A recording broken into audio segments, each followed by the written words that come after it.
Hello everyone. आज के video में हम रोमांटिक एज के बारे में बात करेंगे। उसकी चीफ कैरेक्टरिस्टिक लिटरेरी कैरेक्टरिस्टिक्स के बारे में बात करेंगे एंड मेजर रोमांटिक पोएट्स को डिस्कस करेंगे। So let's begin. Romantic age 1800 to 1850 approximately. सबसे पहले हम टर्म रोमांटिक की बात करें तो इसका लव से रिलेटेड यहाँ पे कुछ नहीं है। रोमांटिक जो है एक artistic, literary, musical and intellectual movement थी जो कि towards the end of 18th century Europe में ओरिजिन हुआ था। अगर हम इस एज के बैकग्राउंड की बात करें, इसके political, social and economic condition की बात करें तो इसमें जो दो रेवोल्यूशन हुए थे उसका इम्पोर्टेंट पार्ट रहता है इस एज में, जो कि थे फ्रेंच एंड इंडस्ट्रियल रेवोल्यूशन। 1789 का जो फ्रेंच रेवोल्यूशन हुआ था वो अमेरिकन रेवोल्यूशन से इंस्पायर हुआ था एंड ये फ्रेंच रेवोल्यूशन बेसिकली एक रिवोल्ट था अगेंस्ट फ्रेंच मोनार्की, क्योंकि फ्रेंच मोनार्क डिवाइन राइट में मानता था। लोगों में ऐसा एक बिलीफ डाला था कि जो किंग है वो गॉड का रिप्रेजेंटेटर है और उसको गॉड ने राइट दिया है इस तरह से रूल करने का। तो इस तरह का लोगों में एक बिलीफ डाला हुआ था एंड अपनी मर्जी से रूल करता था। फ्रेंच रेवोल्यूशन का एम था liberty, equality and fraternity. Industrial revolution की बात करें तो इस रेवोल्यूशन से मजदूर वर्ग को बहुत नुकसान हुआ था एंड नेचर को काफ़ी हार्म पहुंचा था। जो मजदूर की जगह थी वो मशीन्स ने ले ली थी एंड इस तरह से नेचर को पूरा पल्यूट कर दिया था। इस वजह से नेचर को बहुत हार्म पहुंचा था। तो इस वजह से जो इस एज के जो पोइट थे वो लोगों को अपनी पोइट्री के थ्रू अपील करते थे कि रिटर्न टू नेचर, वापस से नेचर से कनेक्ट होने के लिए अपील करते थे। अगर हम इस एज की लिटरेरी कैरेक्टरिस्टिक की बात करें तो इस एज के जो पोइट्स थे वो सिंपल एंड प्लेन लैंग्वेज में मानते थे, क्योंकि वो मानते थे कि जो आम आदमी है, कॉमन पीपल है, वो भी उनकी पोइट्री को रीड करवाए। इसलिए उनकी जो लैंग्वेज है वो एकदम से सिंपल होनी चाहिए। पोइटिक डिक्शन की बजाय कॉमन पीपल की लैंग्वेज में लिखना पसंद करते थे ये पोइट्स, ताकि सारे जो लोग हैं वो उनकी पोइट्री को पढ़ पाए। For example, I wandered lonely as a cloud that floats high over vales and hills। तो यहाँ पे हम देख सकते हैं कि वर्ड्सवर्थ कितनी simple and plain language use करते हैं अपनी पोइट्री में। नेक्स्ट अगर हम बात करें तो romantic poets nature, imagination and rural life को बहुत इंपॉर्टेंस देते थे। नेचर को एज अ टीचर कंसिडर करते हैं ये पोइट एंड नेचर की ब्यूटी को ब्यूटीफुली अपनी पोइट्री में डेपिक्ट करते हैं एंड नेचर को इस तरह से सेलिब्रेट करते हैं। For example, where are the songs of spring, ay where are they. तो यहाँ पे एक ही लाइन को मैंने मेंशन किया है, बट जॉन किट्स अपनी पोइट्री ओड टू ऑटम में सीज़न के प्रोसेसन को डेपिक्ट करते हैं, उसके बारे में बात करते हैं किस तरह सीज़न का आगमन होता है एंड उसका एंड होता है एंड देन दूसरी सीज़न अपनी जगह लेती है। तो इस तरह से नेचर के बारे में बात करते हैं किड्स अपनी पोइट्री में। इमेजिनेशन एंड रूरल लाइफ देखने को मिलती है हमें रोमांटिक पोइट की पोइट्रीज में एंड रूरल लाइफ को आइडियलाइज करते हैं अपनी पोइट्री में। फीलिंग एंड इमोशंस पे ज़्यादा फोकस करते हैं ये पोइट्स एंड वर्ड्सवर्थ कहते हैं कि poetry is a spontaneous overflow of powerful feeling and poetry को एक्सप्रेशन ऑफ फीलिंग माना गया है। लिरिकल पोएम्स देखने को मिलती है जहाँ पे पोइट्स अपनी पर्सनल फीलिंग्स को एक्सप्रेस करते हैं। फ्रीडम एंड इंडिविजुअलिटी को बढ़ावा देते हैं। पोइट्री डैफोडिल्स में हम देखते हैं कि कैसे वर्ड्सवर्थ अकेले बैठे हुए अपने रूम में इमेजिन करते हैं, पास्ट मेमोरीज के बारे में सोचते हैं एंड उस सॉलिट्यूड को वर्ड्सवर्थ एज अ गिफ्ट की तरह लेते हैं। Use of super natural elements की बात करें तो ये एलिमेंट्स हमें एस्ट्रिक कॉलेज की पोएम्स में ज़्यादा देखने को मिलता है। इस एज के जो पोइट्स थे वो फ्री वर्ड्स में लिखना पसंद करते थे। पोइट्री लिखने के जो सारे रूल्स होते हैं उसको फॉलो करके लिखना ये पोइट्स ज़रूरी नहीं मानते थे। ये मानते थे कि पोइट्री जो है स्पॉन्टेनियस ओवरफ्लो होनी चाहिए, आपने जो फील किया और वही आपने लिखा। तो लिटरेरी फीचर्स देखने के बाद हम इस एज के मेजर रोमांटिक पोइट्स को डिस्कस करेंगे। तो पहले हम रोमांटिक पोइट्स को दो पार्ट में डिवाइड करेंगे, first generation romantic poets and second generation romantic poets. तो फर्स्ट जनरेशन में आते हैं Wordsworth, Coleridge and Southey. And अब हम डिस्कस करेंगे पोइट्स को। विलियम वर्ड्सवर्थ इस एज के इम्पोर्टेंट लिटरेरी फिगर माने जाते हैं and one of the lake poets कहलाते हैं। William Wordsworth, S T. Coleridge and Robert Southey जो है लेक से सराउंडिंग एरिया में रहते थे, इसीलिए इन तीनों को लेक पोइट्स बोला जाता है। विलियम वर्ड्सवर्थ अपना ज़्यादा टाइम नेचर के साथ स्पेंड करते थे। माना जाता है कि उनकी सिस्टर डोरोथी उनसे बहुत क्लोज थी। अगर लिटरेरी इंस्पिरेशन की बात करें तो वर्ड्सवर्थ जो है शेक्सपियर एंड मिल्टन के वर्क से बहुत इंस्पायर्ड थे। वो वॉकिंग टूर पे फ्रांस जाते हैं जहाँ पे फ्रेंच रेवोल्यूशन को विटनेस करते हैं एंड वहाँ पे एक फ्रेंच लेडी एनेट के साथ उनका अटैचमेंट हो जाता है एंड बाद में वो एनेट को छोड़ देते हैं एंड फिर वापस इंग्लैंड आ जाते हैं। इंग्लैंड से वापस आने के बाद वो डिप्रेशन में चले जाते हैं एंड अपनी सिस्टर डोरोथी के साथ वो लेक डिस्ट्रिक्ट में शिफ्ट हो जाते हैं एंड कुछ साल के बाद अपनी चाइल्डहुड फ्रेंड मैरी हचिनसन से शादी करते हैं एंड यहीं पे कॉलरिज एंड वर्ड्सवर्थ की जो फ्रेंडशिप है वो डेवलप होती है। उनकी फ्रेंडशिप के रिजल्ट में हमें लिरिकल बैलड्स मिलता है। वर्ड्सवर्थ के इम्पोर्टेंट वर्क्स की बात करते हैं। लिरिकल बैलड्स जो उन्होंने एस.टी. कॉलरिज के साथ मिलकर लिखा था, ये जो लिरिकल बैलड्स है एक कलेक्शन ऑफ पोएम्स है जो 1798 में फर्स्ट टाइम पब्लिश होता है। माना जाता है कि इसी के साथ ही, इसी के पब्लिकेशन के साथ ही लिटरेचर में रोमांटिक मूवमेंट की शुरुआत होती है। Next poem daffodils. Daffodils Wordsworth तब लिखते हैं जब वो अपनी सिस्टर डोरोथी के साथ घूमते हुए लेक डिस्ट्रिक्ट में एक डैफोडिल्स का क्राउड देख लेते हैं। तो ये डैफोडिल्स जो है येलो कलर के फ्लावर्स होते हैं। वर्ड्सवर्थ इनकी ब्यूटी से इतना इन्फ्लुएंस हो जाते हैं कि इन पे एक पोइट्री लिखते हैं। तो एक लिरिक पोइट्री है जिसमें वर्ड्सवर्थ अपने इमोशंस को एक्सप्रेस करते हैं। टिंटन एबे, जिसका फुल टाइटल है लायंस रिटर्न और composed a few miles about Tintern Abbey on revisiting on the bank of the Wye river during July 1798। इस पोएम में वर्ड्सवर्थ रिवर वाई के बारे में बात करते हैं। उनकी फर्स्ट विजिट अगस्त 1793 में होती है एंड सेकेंड विजिट जुलाई 1798 में होती है एंड इस पोइट्री को 5 सेक्शन में लिखा गया है। इमिटेशन ऑफ इमॉर्टैलिटी, जिसको ओड ऑन इमॉर्टैलिटी भी बोला जाता है, इसको 2 पार्ट में लिखा था। फर्स्ट पार्ट 1802 में वर्ड्सवर्थ कॉलरिज को भेजते हैं and Coleridge dejection and ode poetry लिख के इस पे रिस्पॉन्ड करते हैं। Next poem composed upon Westminster Bridge. तो इस पोइट्री को वर्ड्सवर्थ तब लिखते हैं जब वो वेस्टमिनिस्टर ब्रिज पे खड़े रह के सुबह सुबह अर्ली मॉर्निंग में खड़े रह के लंदन एंड रिवर थेम्स को जब ऑब्जर्व करते हैं, वहाँ से देखते हैं, तो उन्होंने जो देखा था उसी विज़न से लंदन एंड रिवर थेम्स को वो डिस्क्राइब करते हैं अपनी पोइट्री में। World is too much with us. तो इस पोएम में वर्ड्सवर्थ बेसिकली इंडस्ट्रियल रिवोल्यूशन को क्रिटिसाइज़ करते हैं। उस टाइम पीरियड को, उस वक्त के जो लोग थे उनको क्रिटिसाइज़ करते हैं कि किस तरह से लोग मटेरियलिज्म में ज़्यादा इंडल्ज हो गए थे एंड नेचर से दूर हो रहे थे। सॉलिटरी रीपर, तो ये पोइट्री वर्ड्सवर्थ की एक ट्रिप से इंस्पायर्ड है। जब वो अपनी सिस्टर डोरोथी के साथ स्कॉटलैंड जाते हैं तो वहाँ पे एक यंग गर्ल को देखते हैं जो कि सिंगिंग करते हुए हार्वेस्टिंग कर रही होती है एंड उसके गाने को, उसकी सिंगिंग को वर्ड्सवर्थ उसकी पोइट्री में डिस्क्राइब करते हैं। वर्ड्सवर्थ उसके सॉन्ग को या फिर उसके मीनिंग को समझ नहीं पाते, फिर भी उसकी वॉइस को, उसके सॉन्ग को नाइटिंगेल से कंपेयर करते हैं अपनी पोइट्री में। नेक्स्ट पोइट है एस.टी. कॉलरिज। एस.टी. कॉलरिज का टाइम पीरियड है 1772 से लेके 1834।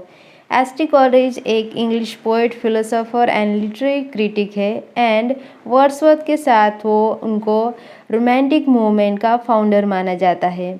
वो जब महज 5 साल के होते हैं तब वो बाइबल को पढ़ते हैं एंड एक अंडर द फेक नेम वो रॉयल आर्मी को भी ज्वाइन करते हैं।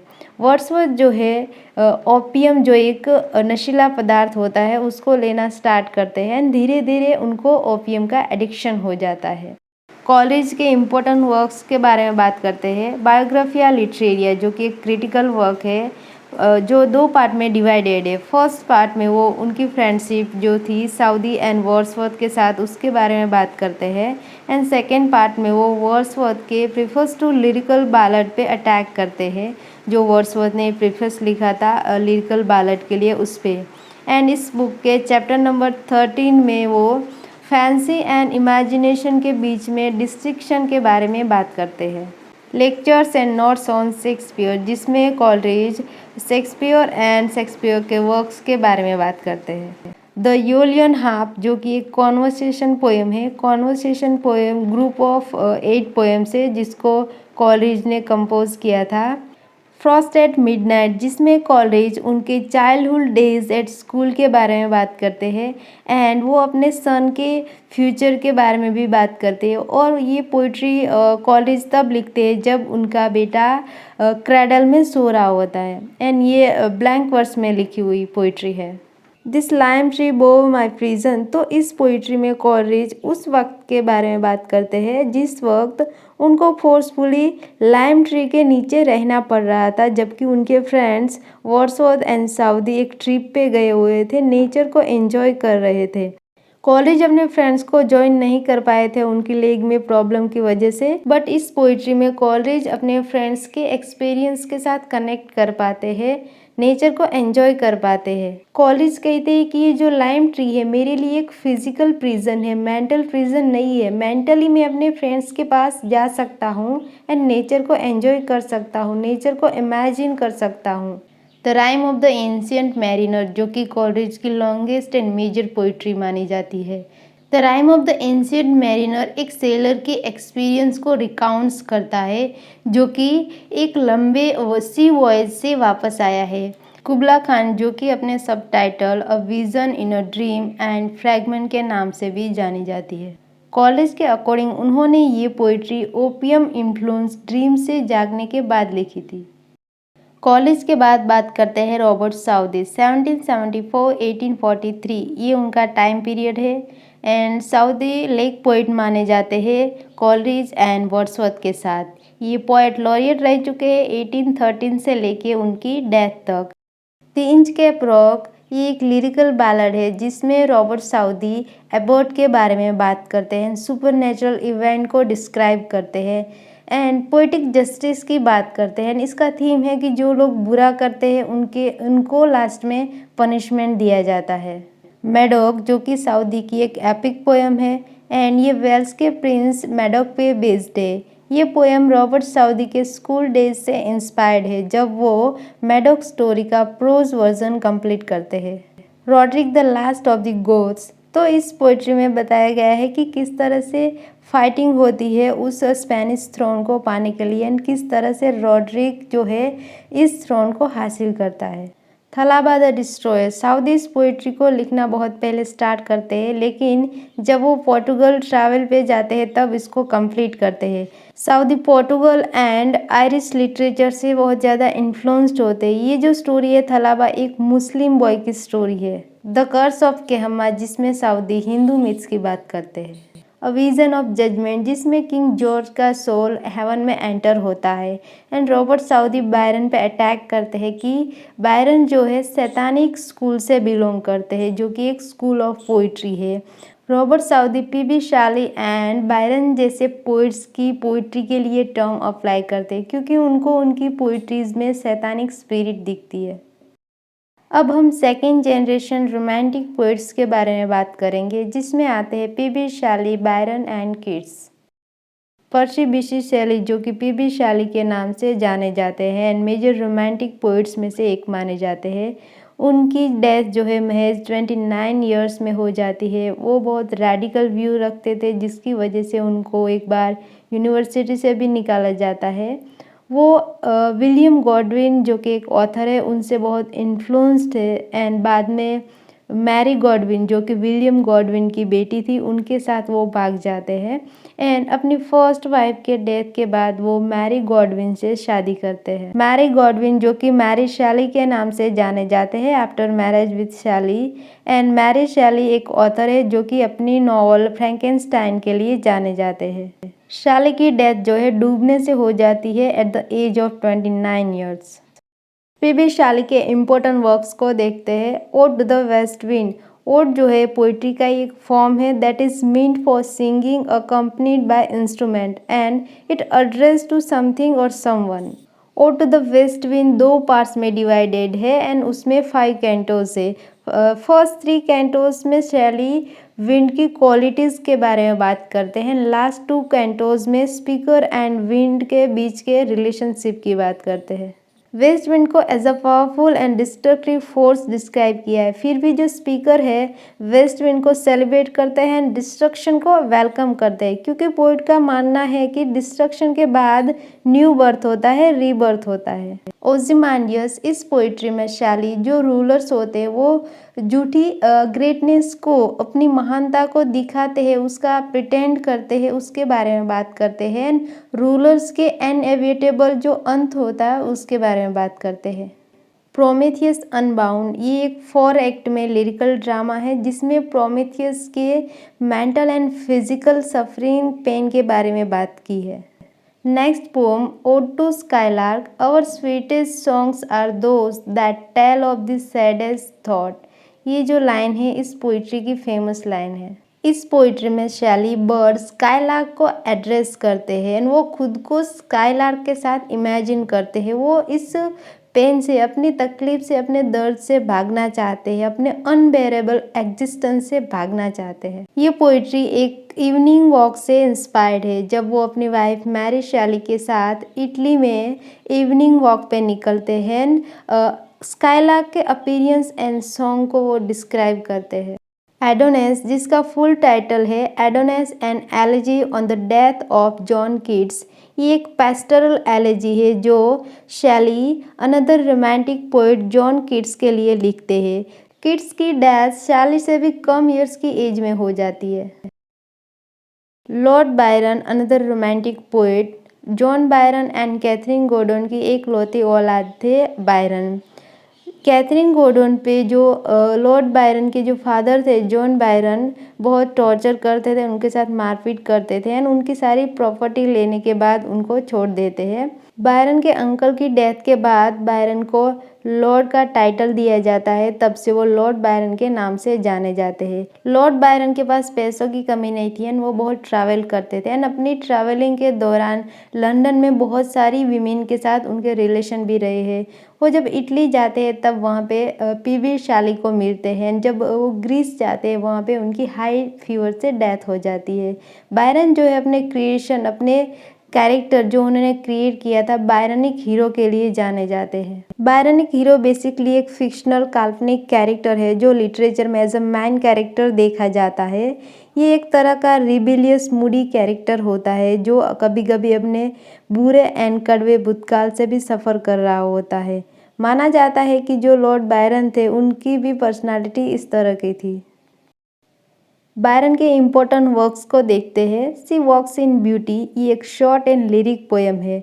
ये पोएम बायरन की लाइफ में हुए एक इवेंट से इंस्पायर्ड है। जब वो लंदन में एक पार्टी अटेंड करते हैं, वहाँ पे वो अपनी कज़िन की वाइफ मिसेस एन बिट्राइक्स विलमोट को देखते हैं। देखते ही उसकी ब्यूटी से वो स्टक हो जाते हैं, उसकी ब्यूटी से इन्फ्लुएंस हो जाते हैं। नेक्स्ट मॉर्निंग वो उसकी ब्यूटी पे पोइट्री लिखते हैं। चाइल्ड हैरोल्ड पिलग्रिमेज जो कि एक लॉन्ग नरेटिव पोएम है एंड 4 पार्ट्स में डिवाइडेड है। ये एक सेमी ऑटोबायोग्राफिकल पोएम है एंड इसमें मेलांकोलिक एक्सप्रेशन है। डॉन जुआन जो कि लेजेंड ऑफ डॉन जुआन पे बेस्ड है। ये एक सटायरिकल पोएम है जिसमें बायरन डॉन जुआन को एज अ वुमेनाइजर डेपिक्ट नहीं करते बल्कि एज अ मैन जिसको विमेन द्वारा इजीली सिड्यूस किया गया है। इस पोएम में 16 कैंटोस थे एंड ये अनफिनिश्ड रही थी जिसमें कॉलरिज एंड साउदी को क्रिटिसाइज करते हैं Byron. The vision of judgement. तो आगे हमने देखा रॉबर्ट साउदी की एक poem a vision of judgement जिसमें साउदी ने बायरन पे अटैक किया था, उसको क्रिटिसाइज किया था। तो उसके रिस्पॉन्स में लॉर्ड बायरन ने लिखी थी the vision of judgement. Major romantic poets की लिस्ट में हम लास्ट में डिस्कस करेंगे जॉन कीट्स को। किड्स का टाइम पीरियड 1795 से लेके 1821 तक का रहा है। बहुत शॉर्ट लाइफ रही थी उनकी। महज 25 ईयर्स की एज में ट्यूबरकुलोसिस से उनकी डेथ हो जाती है। किड्स को पॉपुलैरिटी उनकी डेथ के बाद मिलती है, उनके वर्क्स पब्लिश होते हैं। वो बहुत छोटी सी एज में अपने पेरेंट्स एंड अपने भाई को खो देते हैं, उनकी डेथ हो जाती है एंड इस वजह से उनकी लाइफ जो है वो बहुत डिस्टर्बिंग हो जाती है। किड्स के वर्क्स को डिस्कस करते हैं। एंडेमियन, जिसकी फेमस लाइन है a thing of beauty Joy for ever, ये जो पोएम है ग्रीक मिथ पे बेस्ड है। एंडेमियन जो कि एक शेफर्ड है, loved by moon goddesses सेलेने। Kids इस पोइट्री को थॉमस चैटरटन को डेडिकेट करते हैं, अनदर पोएट। थॉमस चैटरटन जो कि किड्स से भी कम साल की एज में 17 साल की एज में सुसाइड कर लेते हैं। La Belle Dame sans Merci, जिसका इंग्लिश ट्रांसलेशन होता है beautiful lady without mercy. Poem is about fairy जो नाइट को अनप्लेजेंट जगह पे ले जाती है एंड अपनी आईज एंड सिंगिंग से नाइट को सिड्यूस करती है। ओड टू ऑटम, जिसमें किड्स सीजन के प्रोसेसन को दिखाते हैं इन पोएटिक वर्ड्स कि कैसे कोई सीजन का अराइवल होता है, आगमन होता है, कैसे ऑटम का एंड होता है, कैसे उसके बाद दूसरा सीजन विंटर अपनी जगह लेता है। ये पोएम विंचेस्टर में किड्स की एक इवनिंग वॉक से इंस्पायर्ड है एंड इस पोइट्री में सीजन के एंड के साथ, ऑटम के एंड के साथ किड्स अपने पोइटिक करियर के एंड को भी मार्क करते हैं, क्योंकि उनको पैसा अर्न करना जरूरी था, जिस वजह से वो अपने पोइटिक करियर के लिए टाइम डिवोट नहीं कर सकते थे। ओड टू ग्रेशियन अर्न, जिसमें किड्स आर्ट एंड आर्ट्स की ऑडियंस के बारे में बात करते हैं। ग्रीक वर्च्यूज को क्लासिकल ग्रीक आर्ट पे आइडियलाइज करते हैं। ओड टू नाइटिंगेल एक पर्सनल पोएम है जो कि नाइटिंगेल से इंस्पायर्ड है, जो कि किड्स के घर के सामने अपना नेस्ट बनाता है। किड्स नाइटिंगेल के सॉन्ग्स को वाइन के साथ कंपेयर करते हैं। सो आई होप ये वीडियो आपके लिए हेल्पफुल रहा होगा। If it is so then video को लाइक करें, शेयर करें एंड चैनल को सब्सक्राइब करें। Thank you for being here.